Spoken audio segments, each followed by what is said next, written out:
ধুবুৰী টাউনত কোনেও খাব নোৱাৰে, কোনেও কাটিব নোৱাৰে। ঈদ আদিৰ দৰে অনুষ্ঠান হলেও যাতে কোনো কুৰবানী হ'ব নোৱাৰে। এই বিশেষ জন্তুটো বা বিশেষ প্ৰাণীটো উইদিন 5 কিলোমিটাৰ ৰেঞ্জত যাতে কোনেও কৰিব নোৱাৰে। ঈদুল জহাৰ পিছৰ পৰা অসমত কেইটামান জাগাত আমি অশান্তিৰ বীজ সিঁচিবলৈ কৰা প্ৰচেষ্টা আমি দেখিবলৈ পাই আছো। প্ৰথমতে ধুবুৰীৰ পিছত লক্ষীপুৰত, লক্ষীপুৰৰ পিছত লখিমপুৰত আৰু লখিমপুৰৰ পিছত গোৱালপাৰা আৰু এতিয়া হোজাই। ক'ব গ'লে সাম্প্ৰদায়িকভাৱে বা যিমানখিনি জাগাত খুব সেন্সিটিভ জাগা, এই গোটেই স্থানবিলাকতে এনেকুৱা ঘটনা হোৱা দেখা গৈছে। আৰু এই গোটেই ঘটনাবিলাক যেতিয়া আমি চাওঁ তেতিয়ালে আমি দেখা পাওঁ যে য'ত য'ত এনেকুৱা ঘটনা হৈছে তাৰ ওচৰত এনেকুৱা লোকেলিটি আছে যিসমূহ লোকেলিটিত সাধাৰণতে ঈদুল জহাৰ সময়ত গৰু মাংস খোৱাৰ এটা ব্যৱস্থা চলি আছে।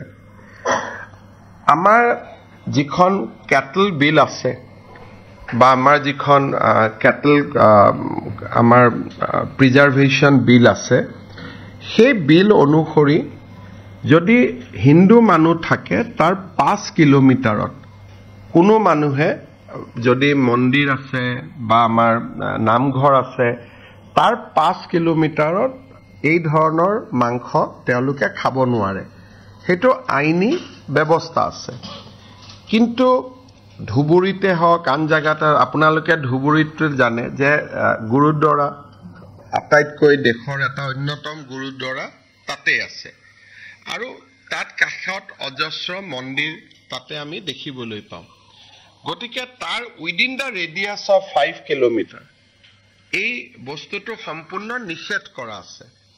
কিন্তু এইবাৰ ঈদৰ সময়ত বা আগে পিছে এই যিটো প্ৰভিজন, এই প্ৰভিজনটো আমাৰ জিলা প্ৰশাসনসমূহে যি ধৰণে বলবৎ কৰিব লাগিছিল সেই ধৰণে বলবৎ জিলা প্ৰশাসনে কৰা নাছিল। ফলত মানুহো সচেতন নহল। আমি মানুহক যদি সচেতন কৰি ক'লোহেঁতেন যে উইদিন 5 কিলোমিটাৰ এইবিলাক আপোনালোকে খাব নোৱাৰে, কাটিব নোৱাৰে, হয়তো আজিৰ ঘটনাটো নহলহেঁতেন। এতিয়া তেওঁলোকে যিহেতু এই গোটেই ঘটনাটো যদি আপোনালোকে দেখে যে নামঘৰ মন্দিৰৰ 5 কিলোমিটাৰৰ ভিতৰতে হৈ আছে। গতিকে আমি জিলা প্ৰশাসনক নিৰ্দেশ দিছো যে আমাৰ কেটল প্ৰিজাৰ্ভেশ্যন আইনৰ যিটো এটা গুৰুত্বপূৰ্ণ দফা আছিল যে মন্দিৰ নামঘৰৰ 5 কিলোমিটাৰৰ ভিতৰত গৰু মাংস কোনেও খাবও নোৱাৰে, কাটিবও নোৱাৰে, মাৰিবও নোৱাৰে। এই যিটো আমাৰ ব্যৱস্থা আছিলে তাক আমি খুব কঠোৰভাৱে বলবৎ কৰিবলৈ জিলা প্ৰশাসনক আমি নিৰ্দেশ দিছো। আৰু 5 কিলোমিটাৰৰ ভিতৰত যদি কোনেও গৰুৰ মাংস নাকাটেও নাখায়ো তেতিয়াহ'লে 5 কিলোমিটাৰ পাৰ কৰি আহি মন্দিৰ বা নামঘৰৰ সন্মুখত এনেকে হাৰ মূৰ ৰখাটো সম্ভৱো নহ'ব। সেইকাৰণে আমাৰ যিটো দফা বিভিন্ন কাৰণত আমি খুব শক্তিশালীভাৱে ৰূপায়ণ কৰা নাছিলো, এতিয়া আমি সেই দফাটো শক্তিশালীভাৱে ৰূপায়ণ কৰাৰ বাবে আমি সিদ্ধান্ত লৈছো। আৰু মই ভাবো যে ই এটা গোটেই ব্যৱস্থাটোৰ পাৰ্মানেণ্ট সলিউশন হ'ব পাৰে যে উইদিন 5 কিলোমিটাৰ। উইদিন 5 কিলোমিটাৰ মানে ধুবুৰী টাউনত কোনেও খাব নোৱাৰে, কোনেও কাটিব নোৱাৰে। দেট ইজ দ্য বটদ্ৰৱাৰ 5 কিলোমিটাৰত কোনেও খাব নোৱাৰে, কাটিব নোৱাৰে। আজি লখিমপুৰতো যিটো ঘটনা হৈছে তাৰ জাষ্ট উইদিন 1 কিলোমিটাৰ এই ঘটনাটো ঘটিছে বা হাৰ মূৰ আমি বাজেয়াপ্ত কৰিছো। যদি তাত খাবই নোৱাৰিলেহেঁতেন, কাটিবই নোৱাৰিলেহেঁতেন তেতিয়াহ'লে ঘটনাটো কেতিয়াও নহ'লহেঁতেন।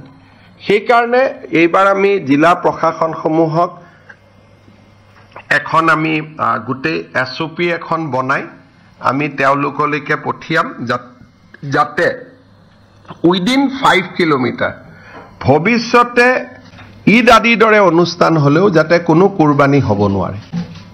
5 kilometer from a temple, 5 kilometer from a namghar, 5 kilometer from any religious institution. আৰু গভৰ্ণমেণ্টে ইয়াক কঠোৰভাৱে বলবৎ কৰিব যে তুমি কুৰবানী কৰিব লাগে, ধৰ্মমতে আন বিভিন্ন জন্তু কৰিব পাৰি, সেইটো কৰিবা, কিন্তু এই বিশেষ জন্তুটো বা বিশেষ প্ৰাণীটো উইদিন 5 কিলোমিটাৰ ৰেঞ্জত যাতে কোনেও কৰিব নোৱাৰে। আৰু যদি সেইটো আমি সকলো মানুহে যদি তাক মনৰ পৰা পালন কৰোঁ, হিন্দু মুছলমান সকলোৱে, তেতিয়াহ'লে মই ভাবোঁ যে এনেকুৱা ঘটনা ঘটিব নোৱাৰে।